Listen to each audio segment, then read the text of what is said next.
So, good morning, everyone. We're about to begin our webinar. I hope everyone can hear me. If you're having some audio problems, you can send them in the chat box to us, and we can try to resolve them. So, my name is Evgenia, and I'm the project coordinator of the Helping Trafficked Persons webinar series. I would like, first of all, to welcome you all to the live webinar series on human trafficking. Thank you so much for being here with us today. I would also like to welcome our speaker today, who is Lisa. And in this webinar, Lisa will share her experience and answer some pertinent questions related to human trafficking. Welcome, Lisa. I would also like to thank our funder, the Ministry of the Attorney General, the Ontario Victim Services, for their generous support, as well as the project manager, Veronica, who has been working tirelessly over the past couple of weeks to make this project a reality. And before we begin our webinar, I'm going to just briefly mention some of the housekeeping items to help guide you through this webinar. So first, the webinar will be recorded, and we will upload the recordings to the training website. All of the attendees will be muted during the webinar. The list of the attendees will be hidden and will only be visible to the host, which is us, MCIS Language Services. So the attendees can send their additional comments and questions to the host in the chat box throughout the webinar. At the end of the webinar, we'll have some time for questions and answers, and Lisa will try to answer as many of the additional questions as possible. So if any questions pop up in your mind throughout the webinar, just send them in the chat box, and at the end, we'll dedicate some time to answering these questions. Please feel free to send them throughout the presentation. So this webinar is the last in our series of 4 webinars that are meant to offer participants in our online training on human trafficking an opportunity to ask questions from experts in this area. But just briefly, for those who are not familiar with the training program in our organization, I would just mention some basic facts. So as you know, our organization is called MCIS Language Services. In brief, we offer translation and interpretation services and other related to those 2 major area services. MCIS was founded in 1989, and its vision is to remove the language barriers for people who have these barriers. By 2014, MCIS Language Services evolved into a model social enterprise providing interpretation, translation, and transcription projects in over 200 languages. So we have a commitment to recruit highly qualified new immigrants and local language professionals. And we also have a commitment to invest in that income into initiatives that support free services for victims of violence, the homeless, and training subsidies for aspiring interpreters and translators. NCIS offers free interpretation services for victims of domestic violence, sexual violence, human trafficking, elder abuse, and the homeless. And now also I will give you some brief facts about our online training initiative to address human trafficking.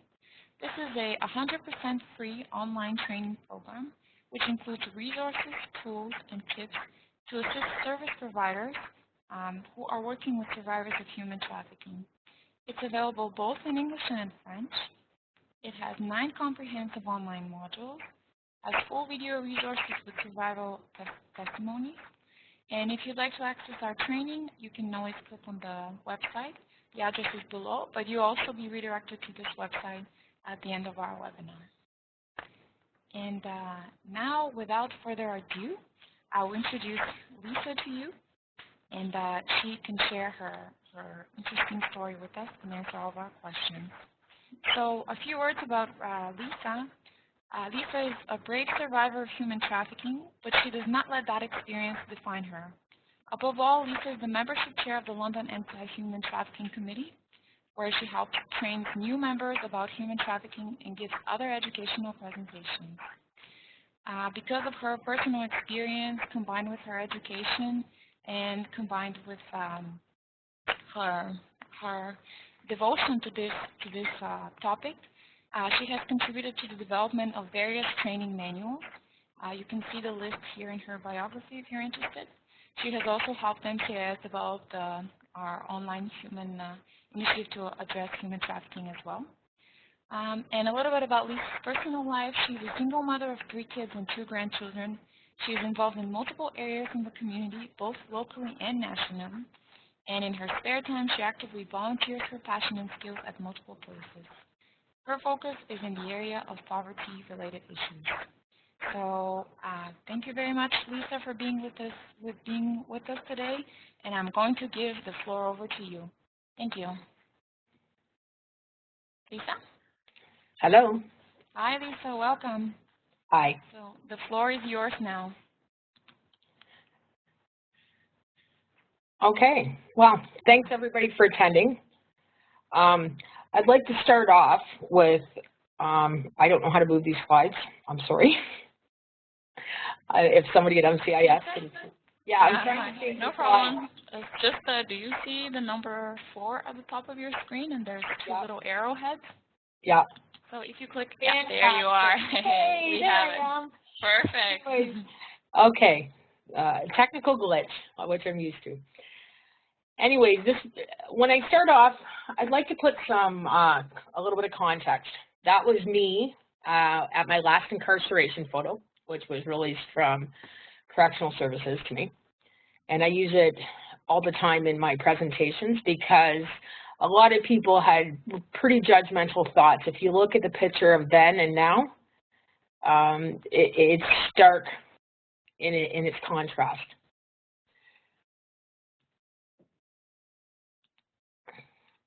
I'd like to start off with a bit about my story. It's quite a bit different than many others, yet there are many similarities of how I was manipulated, used, and abused by the people that forced me to commit crimes. To start off with my story, there needs to be some context of how I became involved in this world. I was a 32-year-old single mother of 3 who had a traumatic work-related accident that ended up resulting in a broken back and multiple other significant issues because of the accident. I was partially paralyzed, and depending upon each day, my disability would range in its spectrum of my ability to do things. My accident happened in July 2003, when at that time my entire world crashed. My children had to be outsourced to other family members, and my life became completely unmanageable without assistance. I was prescribed an entire battery of medicines, including opiates. And please don't get me wrong when I say opiates, because they were absolutely crucial at that time. But it also led to a series of other issues, mentally and psychologically. The amount of support that was needed in my life in order to retain any kind of normal functioning, it needed family and friends, and they found that very hard to grapple with because I wasn't the person that they knew formerly. My mental health began to suffer even more with isolation. I ended up having a few friends, which I would now just call associates, who would come by and visit, and eventually was introduced to cocaine. I did not know cocaine at all. I had never tried it. I'd heard of cocaine. I'm sure in this population, not many people haven't. But it wasn't very long before I developed a severe cocaine addiction problem because I loved its euphoric effects. I didn't have to take opiates as much because it has an analgesic effect to it. It wasn't very long because of the cost of cocaine that I quickly depleted all of my resources and started writing bad checks. I also started incurring a severe debt load to individuals.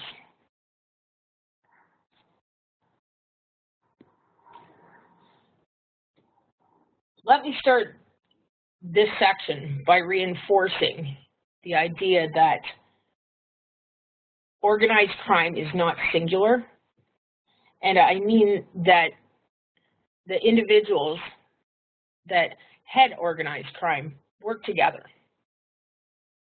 They have their own business models. It's just different than the legal model. But in many ways, it's exactly the same.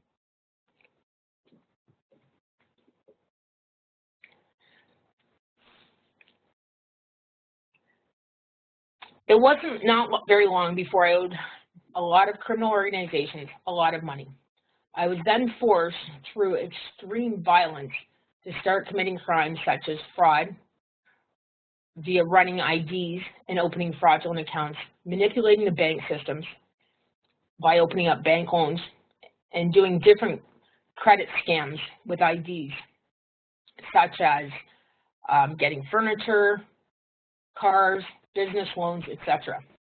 There were many times that I was beaten and then threatened if I did not produce a particular amount of money from a certain ID, etc., I would be held responsible and forced to do other crimes. Eventually, as this habit increased, so did my independence on the activity, or not independence, sorry, but dependence upon this activity. And therefore, I believe it was at this time, it was my buy-in to being treated the way I was. There was also other crimes that I was subjected to witnessing, and it was at that time I would call my warning time, that if I didn't comply, that those same treatments would be given to me. I was always told that if I cannot hold firm and earn the money that I owe, they would find other ways for me to work it off.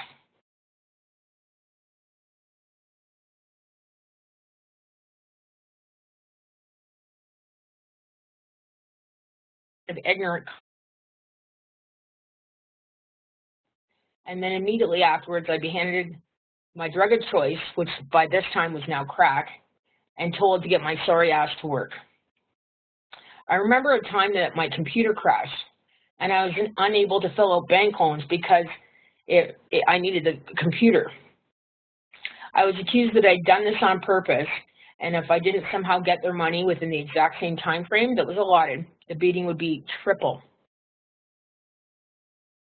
These same individuals always used violence or a threat of my family. They knew certain extended family members that I was related to, and I was told that they'd be informed and have to figure out how they were going to get the money to pay off my debt. I was so ashamed and embarrassed at that time that my life had come so far out of control. It wasn't very long, though, and the police showed up at my door because of some of the pictures from banks had come back, and they were able to figure out who I was by matching it to my driver's license. I was arrested during a visitation with my son, and upon my arrest, my next-door neighbor grabbed my son so he would not be taken into custody, but she ended up releasing him to the people that were forcing me to do this because she thought they were my friends. I was warned that when I was incarcerated that they had my son, and if I spoke one word and didn't just keep it to myself and do my time, there would be serious consequences to him. And you have to understand, he was 5 years old at that time. I didn't even question it. Eventually, upon my release, my son was back at my mother's because the visitation had ended and she found out that he was with these gangsters. She was furious and now questioning my parenting skills. I was terrified to tell her the truth and therefore isolated myself even more. At this point, I had also earned what they call a level of respect within that organization.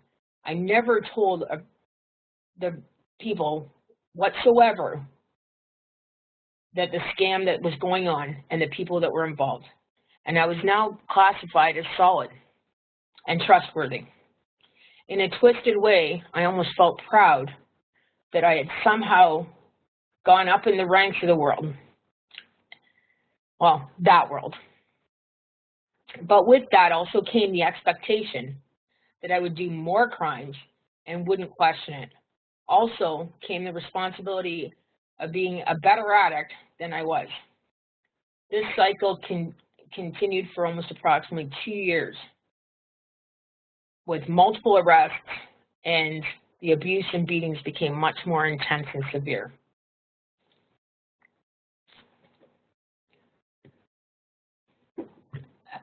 Eventually, I was arrested and released at the courthouse on another charge, but still with the same organization. When the charges were dropped at trial, as soon as I walked out of the courtroom, I had at this time decided I was not going back to that life anymore, no matter what. When I walked out of the courtroom, though, one of the affiliates was standing outside there. I tried to tell him I had an appointment that I had to be at in probation within 2 hours. That didn't work. He told me I had to go and talk to a few people, but when that was done, it was all good and I could go to my appointment. All I remember is I was taken to a house, and on the way to the house, we went through a Tim Hortons drive-thru for a coffee. I remember having my coffee. The next thing I remember, I was lying half naked in the basement of a mildew-smelling house. I was covered in bruises and track marks from needles all over my body. There were guys standing around in the basement and screaming at me if I didn't tell them where their drugs were. I wouldn't live to talk about it. I watched different people but couldn't communicate because of whatever they had injected me with, and had a serious problem with any vocal skills. Everything was foggy, and I remember being beaten up again and again, and then it would all go black and foggy again. This treatment continued for over 3 days. On the last day, a person came into the basement to talk to me, and I recognized him. He's a member in a high position of a local motorcycle gang here in London, and he's involved in the surrounding area also. I've known him since we were teenagers, and as soon as he saw me, he started cursing and screaming at the guys that were in the room that they had the wrong person. The woman they were looking for had the same name as me, and we looked similar, but it was still the wrong person. Then from upstairs, all I could hear was a ton of people screaming and yelling, and there was banging, and it was chaos. I don't remember exactly how, but I climbed the stairs and I ran outside. I was screaming frantically up and down the street, and a truck pulled over and grabbed me. He took me to a local restaurant and let me use his cell phone. He also let me put on his coat to help cover up. I called my brother, and he took me to the Victoria campus of London Health Sciences.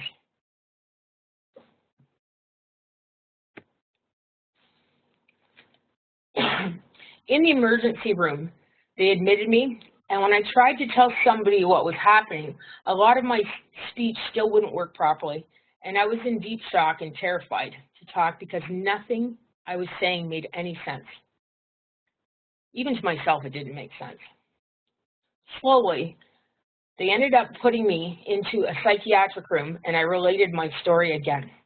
They called my mother and my brother at this time into the room. The only one that knew anything was my brother, and he related his portion of the story that he knew and repeated the exact same thing I had told him and told the medical staff.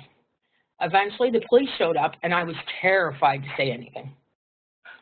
With a lot of coercion, they got me talking and verified my story again, but it was through the threat of being held again on a psychiatric hold was the only reason I talked. The police made me repeat the story 3 more times to see if I was lying. After about 7 hours, I started to sober up more, and finally, they let the nurse do a physical exam of me. I was then informed that I had been raped, and there was extensive trauma to my vaginal and anal areas. I honestly thought at the time I was just having my menstrual cycle. I still didn't know how many days I had been gone, and they did not know who the men were that were in the basement. Neither did I, except for the one identifying person that I knew. The police then transported me to another hospital, St. Joseph's Health Center, to the sexual assault unit. I had to explain that I knew what was going on within reason to another nurse. There, she performed a rape kit on me and gave me the antivirals for the possible infections that I might have been exposed to during this incident. To me, it was very surreal. I felt like I wasn't really there, and I was watching what was going on. I couldn't remember being raped, and therefore I had a really hard time in trusting that these people were touching me and doing the test on me because I couldn't believe it actually had happened. I remember being questioned as to the number of needle marks that were all over my body and what drugs I had injected myself with.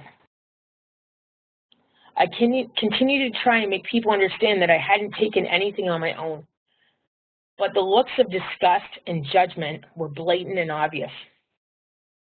Eventually, I just shut down and wouldn't answer any more questions. I was then told I was not being helpful, and if I expected to be helped, I would have to be a little more compliant into my own care. After being released from St. Joe's Health Center, I was then taken into custody by 2 other police officers who then had me repeat my statement again. At this time, you have to understand, I was over the double-digit mark within around 36 hours that I had tried explaining my story. I also knew, as I watched the body language and their head shaking after each time I tried to explain to the officers, that I remembered a little bit more and a little bit more, but I got treated like I was just trying to change the story and fabricate it to my own accord. I was then told that they wanted to take me to the house and see if I could remember anything more. I tried to explain to them I was exhausted and I was so tired. They didn't care. I remember starting to sob and cry in the back of their car and asking them if I could just have something to eat and go to sleep.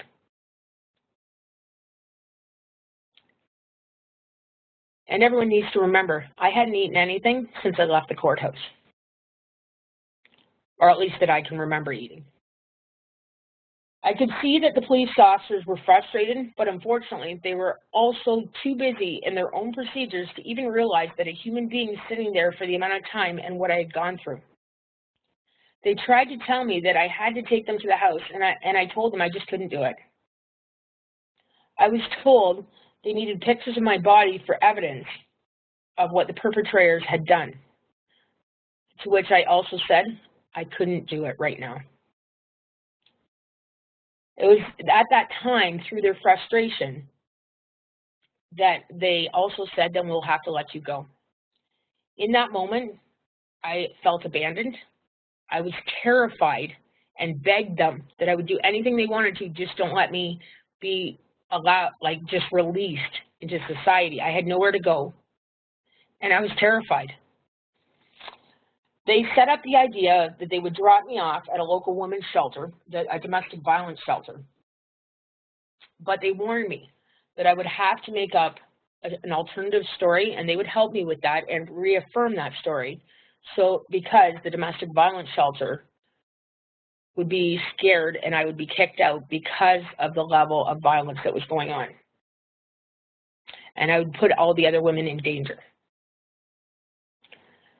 Therefore, going forward with this, I was taken to this shelter. We made up a story about a fictitious boyfriend that had beaten me up, and the police told me they'd be back the next day, and we would go through the rest of the procedure of going to the house and taking pictures. In hindsight, I almost felt like I was being held hostage to them for just for safety.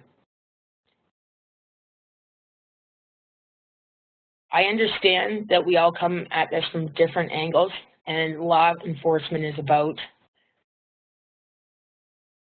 finding the criminals, but sometimes the victim gets lost in it. When I was admitted to the shelter, I still remembered how numb I felt and abandoned. I was now making up stories, and I actually couldn't talk about what had really happened, and that's what I needed support with.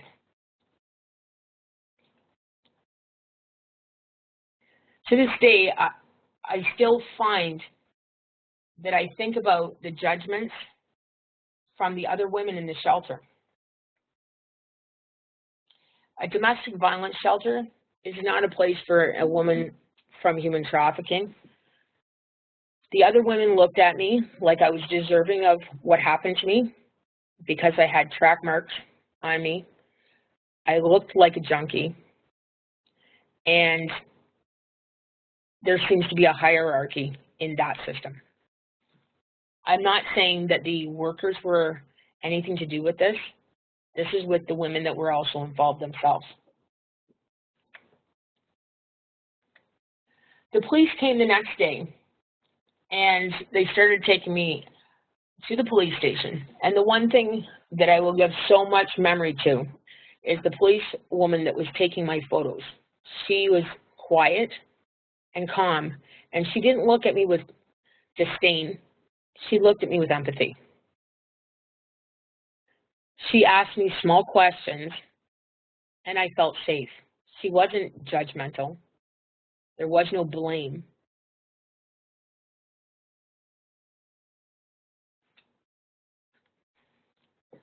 The police eventually started taking me around in the car, but everyone needs to remember by this time, I had full faculty of my brains, and I knew that if I pointed out that house, this could spiral way out of control and put my family in harm. It was therefore at that time that I said I couldn't remember. I know that was a lie, and I know what they did, but I wasn't risking everybody else that I cared about.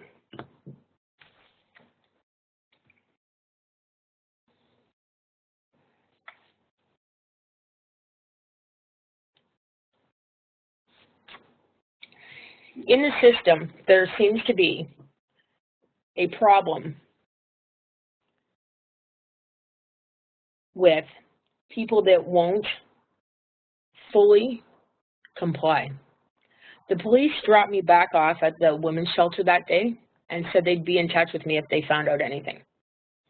I have never, to this day, been contacted by the London City Police with anything in regards to my case.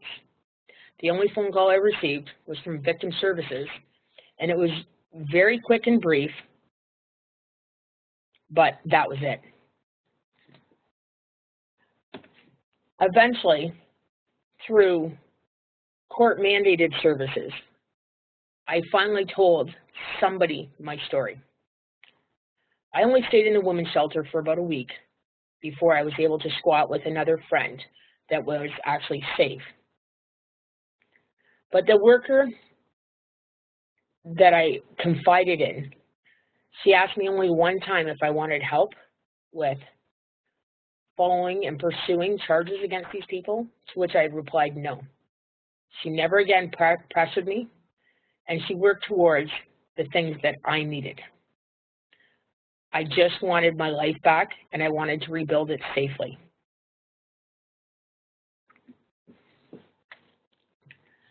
Many, I'm sure, are asking what happened with the guy that I knew that saw me. I developed a strategy of how I was getting out. As I had previously said, I saw multiple crimes that could have people put away for a very, very long time. Yes, some may say this is a risk, but I signed affidavits and submitted them to a lawyer, and then warned the individual that's in charge that if anything happened to me upon my death, that document is to be released. And it has all the evidence and places, people, situations that crimes occurred. It was the one and only, and still is, the outstanding value that keeps me safe. I've seen him multiple times since then, and we currently nod at each other and continue walking. From there, I slowly started to rebuild my life, and some of the supports were very complex that I needed. I needed trauma counseling. I needed help with mental health. The flashbacks that I experienced. To this day, if I hear a Harley go by, my skin literally crawls and I become hypervigilant. Unfortunately, because of lack of funding and the amount of resources that are actually available, I lived my life literally from one appointment to another. I had to have addictions counselors. I had to have mental health counselors. I still had to fulfill all of my obligations to the criminal justice system. And then I had to start figuring out how I was getting housing, how I was paying for housing. This was a long, long process that took years. I was finally convinced through a lot of pressure that I needed to go back to school in order to achieve any of the goals that I wanted for myself.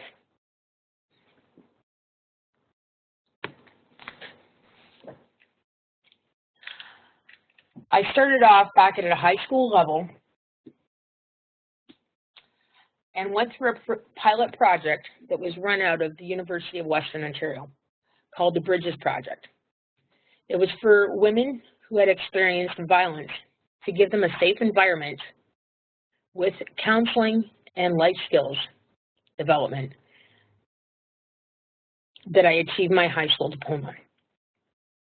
I ended up going on to Fanshawe College, and while there, I thrived. I found my passion and where I wanted my life to go professionally. I completed 3 college certificates in addictions, crisis intervention, and human services foundation. I continued and achieved my social service worker diploma. I was honored at in my graduating year with Fanshawe's Distinguished Student Award that is picked amongst the entire college. Now, as going forward, I'm at Western. I'm 3 weeks away from completing my 3rd year in the honors level Bachelor of Social Work program. In December of this year, I will finally be able to apply for my criminal records pardon, which I must say is still a huge barrier in my life. I'll now open it up to if you have any questions and discussion going further. Hi, Lisa. Wow, thank you so much for your story. You know, I just want to say the way you explained it, you were really candid and honest, and it definitely touched me. And I'm really happy to hear that you were able to overcome this difficulty in your life and find yourself where you are right now today. Just congratulations, and it's definitely a very kind of inspiring human story that you shared with us today. I have one question personal to you. Sure. What is your dream for the future, and where do you see yourself, for example, professionally in the next couple of years? What is your goal for now? Well, for now, I'd just like to get my Bachelor of Social Work, which that's where I sit with. But as far as big picture thinking, I'd like human trafficking to be recognized in its complexity about multiple areas. You know, one of my best friends is a survivor of sex trafficking, and we do a lot of things together.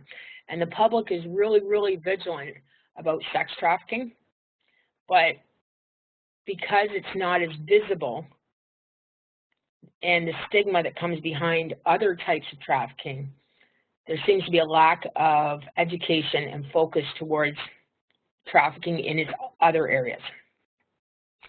So I really push towards the other areas because I think society is getting a really good idea of sex trafficking, but there's a ton of hidden areas. I remember multiple men that were victims of trafficking also. Myself, I didn't recognize that I was trafficked for years after I was out. I just thought it was part of the underculture of crime. So in going forward, I am also the co-chair of a national women's homeless organization called All Our Sisters, in recognizing how gender plays a role in homelessness and poverty. I advocate about systemic issues and structural barriers that are put up to keep people victimized. As far as what I want to do professionally, I am still floundering. I have a lot of passion in multiple areas in the social work realm and in social justice issues. So at this time, I really can't say exactly what area, but for sure it'll be in social work. Well, thank you, Lisa. That's great. And it seems like you have some ideas that could be very beneficial to the fight against human trafficking right now as it is in the areas where it's lacking. Also, thank you for opening our eyes to the issue of males being victims of human trafficking as well, because we know that not many of them come forward with their experience. And also thank you for pointing out the stigma towards sexual trafficking and the differentiation between, for example, the type of trafficking that occurred to you and sexual trafficking. I have one more question here. So you mentioned in your presentation that you really felt like the domestic violence shelter was not an appropriate place for your needs at the time as a victim of human trafficking. Can you give us some insight about what exactly is lacking in a domestic violence shelter that would make it inappropriate for a victim of human trafficking, and why this place wasn't able to provide you with the support that you needed at the time? Okay, I'm going to set up a comparison. If anybody knows much about Jane Addams, she did a lot of work years ago, and there was an idea called the deserving poor and the undeserving poor. And people in my situation are treated as though they're not as deserving because they are looked at as participatory in the actions that were done to them. They're looked at as criminals, and therefore they're not deserving. And this isn't just by workers. For the majority, it's not even the workers, but it's looked at by the women so that are involved, like other clients that are in the shelter. And unfortunately, it's really hard to receive service if you're continually being judged. If you're looked at as less than, you're not able to actually speak about what's going on unless it's in an individual setting with a counselor. And I will say some counselors also are not educated in this stream, so they don't really know how to go about it. It's very different. The violence that's incurred is different. I didn't trust those people. I didn't love those people. And I didn't have a choice. The choice that I had was allowing other people that I absolutely cared about to be destroyed along with myself, or just take it myself. And until a person has a safe strategy, they can't get out. So sometimes in that system, and I'm not going to mean it just minimally, I mean it majoritarily, they cannot receive the services that are needed, like the trauma counseling that's needed, because they don't fit the model. They don't fit other battered women. They need extensive counseling and therapy, and usually they're coming in with much more complex issues. And please don't think I'm minimizing domestic violence, because I'm not. But they're coming in with other issues such as addictions, lack of housing completely, which I understand most women that are leaving a domestic violence situation also have, but they don't have any resources. They've already been isolated from family and friends. So as far as them getting any support from other people, it's very minimal. And usually the people that they could reach out to are also involved in that same system. Does that make sense? Absolutely, Lisa. That makes a lot of sense, and it answers the questions perfectly. Thank you for that answer. Now I will move on to the next question, which you touched upon a little bit with your previous answer, but I guess this is kind of a more expanded version of it. So in this webinar, we have a lot of service providers attending who may in the future come in contact with human trafficking victims if they already have not done so.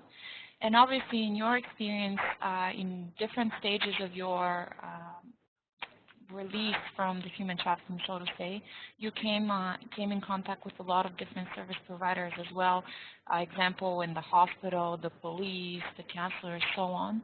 So the question is, could you give us some examples of what the service provider did for you that was helpful, and some examples of what was just a complete, like, an inappropriate treatment for you and that you did not find helpful in your situation at all? Okay, I'll start right at the very beginning. In the hospital setting, between multiple hospitals, and I understand, believe me, with my education, about confidentiality. But I remember at least 9 times, and there could even be more, because as it goes, I was in and out of, my mental health wasn't well during those hours. But at least 9 times, I repeated my story. Revisiting it over and over and over again was the most unhelpful thing that I had to endure. I understand a few times, and I understand clarifying, but I think being offered the choice that my information be shared instead of at least give me the option to choose to share it. Once I was ready to disclose and I told my story, it didn't help that I had to do it over and over and over again between multiple agencies, multiple hospitals, multiple facilities. And it certainly didn't help being misinformed by the police that I couldn't tell the truth at the domestic violence shelter, because I couldn't have any of my needs met. And I know that the counselors there would have been able to help and support me now in my education. I know that. But at the time, I didn't know any of these things. I didn't know anything about the shelter system. So in going forward from there, you know, I had no trust. So because nobody believed me, and that's exactly how it felt. Maybe the odd few persons did, but they didn't show that. They didn't tell me that. And not being given the option to share my story instead of repeating it over and over again just reaffirmed in my brain that they didn't believe me. So going forward, with support from it was actual correctional justice services through the Salvation Army, my counselor there was the one that believed me right away. She never questioned anything.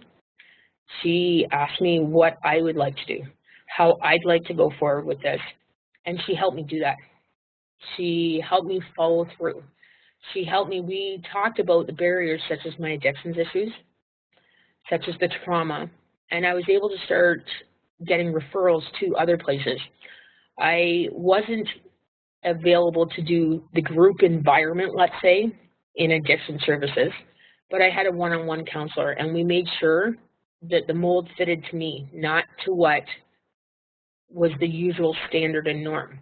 She didn't release my story to anybody because it was irrelevant when it came to the addictions counseling, when it came to housing.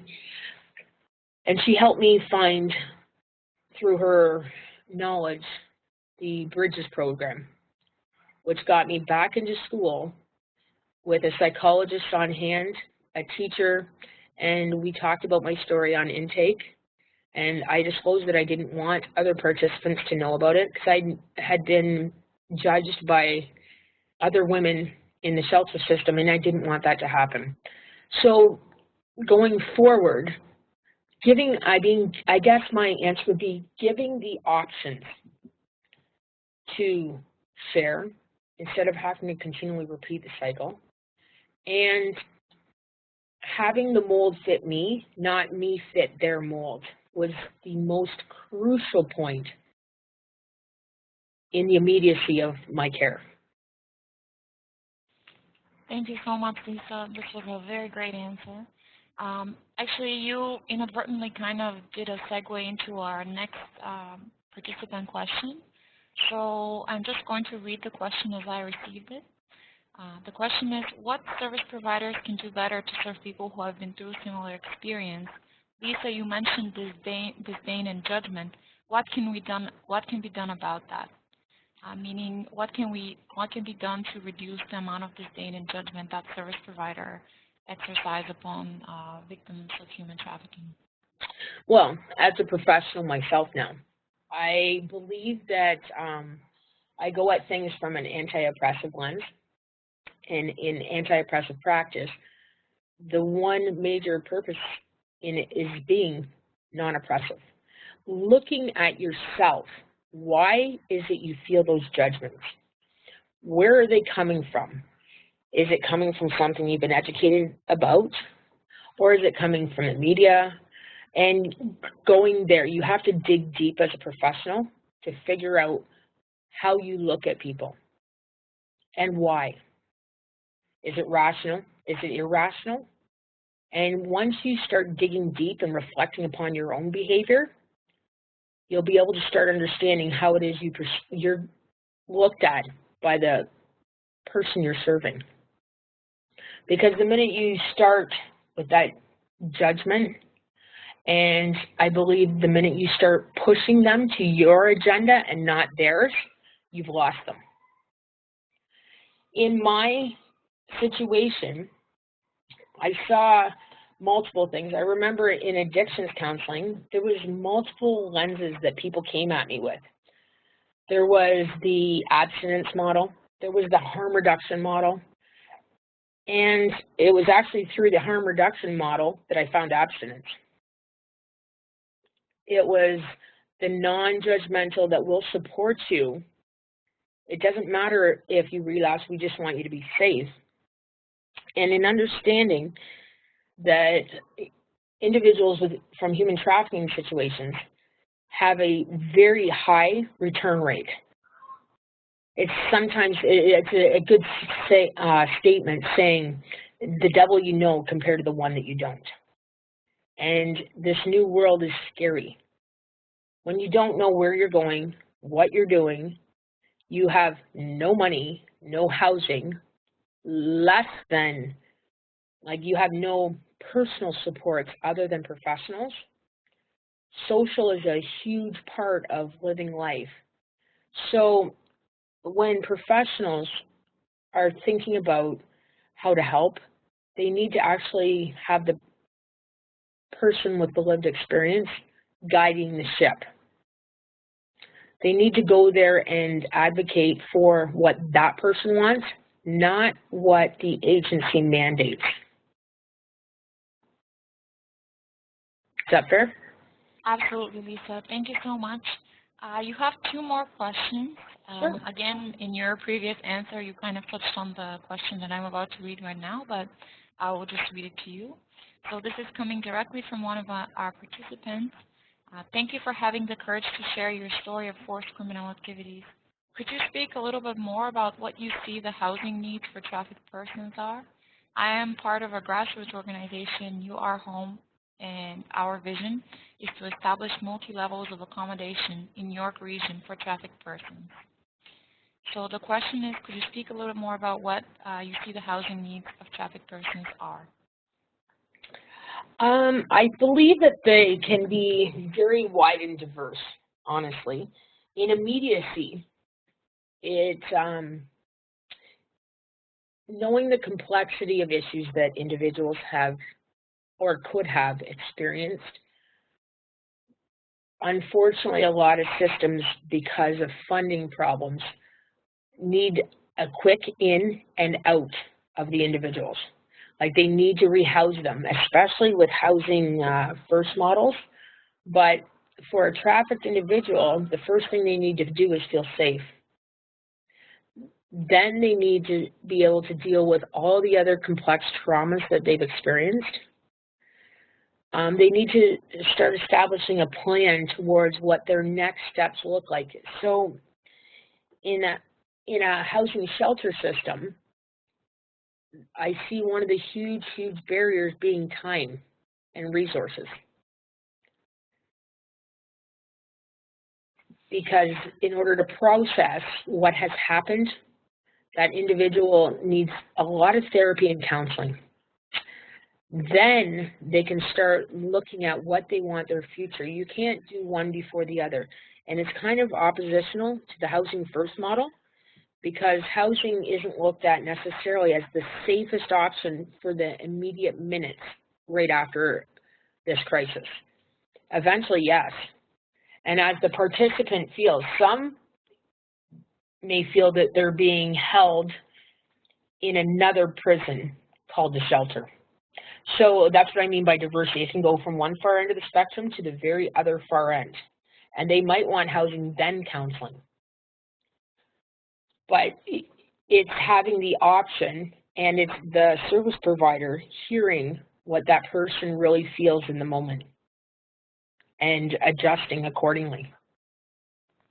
Thank you, Lisa. We understand. Perfect. So another question that I wanted to mention is, do you know why the police mentioned to you not to tell your story when you're at the women's shelter? Do you have any speculations about that? Or? Yeah, actually, I've spoken with staff, and I sit on a few committees with staff from Women's Community House here in London. And at that time, those officers individually, and it was an individual call, thought that, and they've in their experience had been told that if individual entered Women's Community House, if they were part of this cycle of organized crime, etc., it put all the other participants at grave risk. Therefore, the police that were involved believed that it would be safer for me to have a story of domestic violence, and nobody would be the wiser. But unfortunately, because they're not counselors, they didn't understand what they also put upon me, which was I was unable to receive trauma counseling for what had gone on in the immediacy, like in shelter. I had to wait for everything, and I couldn't tell the truth. I found out since then that that's absolutely not true, and they are misinformed, and they're misinforming other individuals by staff from Women's Community House. But it's a little too late for my experience.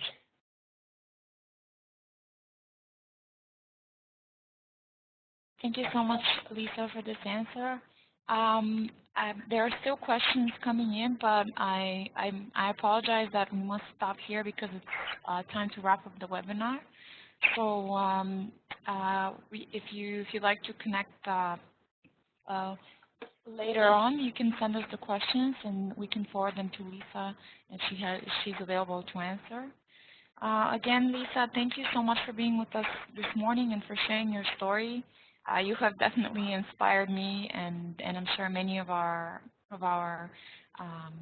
attendees today to change their views about how we treat human trafficking victims, and to really see what are some of the most common challenges of these victims that are still not being addressed today. I would like to also thank all the participants for being with us today, and I hope you found the webinar useful and insightful for you. Again, before we wrap up, just wanted to remind you that this was a series of 4 different webinars, and each one featured a different expert. So you can, if you'd like to view any of our previous webinars, you can go to our website, helpingtraffickedpersons.org/events, and the recordings of the webinars are available there for you to view later and to keep for your records. Again, if you ever want to get in touch, our contact information is on the screen, and we'll be happy to answer any questions that you have as best as you can.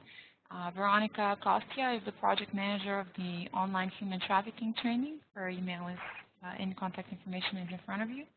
We also have Brooke Stewart, who is the project coordinator of the online human trafficking training, and she's actually working on creating different versions of our training, which are going to be shorter and tailored specifically to service providers working in the areas of child services, law enforcement, healthcare,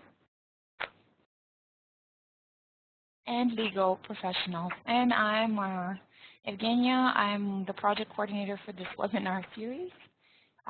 Lisa, thank you very much. You're great.